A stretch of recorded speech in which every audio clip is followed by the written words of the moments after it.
প্রত্যন্ত গ্রামের মানে হয় না যে গ্রামের এমন একটা বাগান থাকে যেখানে পুরো মিডিলে একটা পুকুর, চারিদিকে আম গাছ।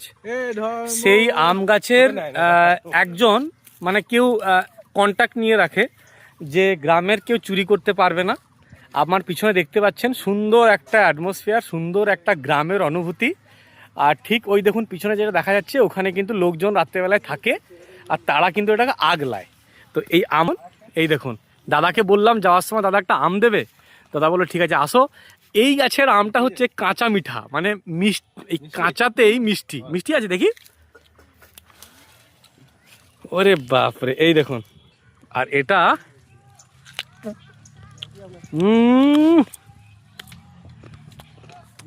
क्या बात है, এটা না পুরো কি বলুন তো শশার মতো খেতে, মানে জাস্ট অনলি শশা। শশা তো মিষ্টি থাকে না বস, যেটা এই এত মিষ্টি কাঁচাতে। তো এটা যদি আপনারা মানে পাকাতে খান কি হতে পারে।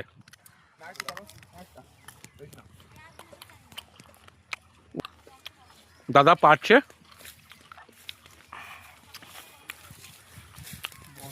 দাদা তুমি কি কন্ট্যাক্ট নিয়ে রেখেছো? আমার বাগান নাকি, ও তো বুদ্ধের বাগান। ও কি সুন্দর গ্রামের কালচার, গ্রামের দৃশ্য। আর ওই যে দূর থেকে দেখা যাচ্ছে ওটাই হচ্ছে তাদের থাকার জায়গা, রাত্রেবেলা তারা এখানেই থাকে, মানে এই আমগুলোকে আগলায়। তাই একবার জিজ্ঞেস করবো চলুন। দাদা কি খাচ্ছ তুমি? ভাত। তো সারাদিন এখানে থাকতে হয়? আর দুপুর টাইমে কি কাজ করো? দুপুর টাইমে আগলাইতে হয় সব সময়। হয় কি না?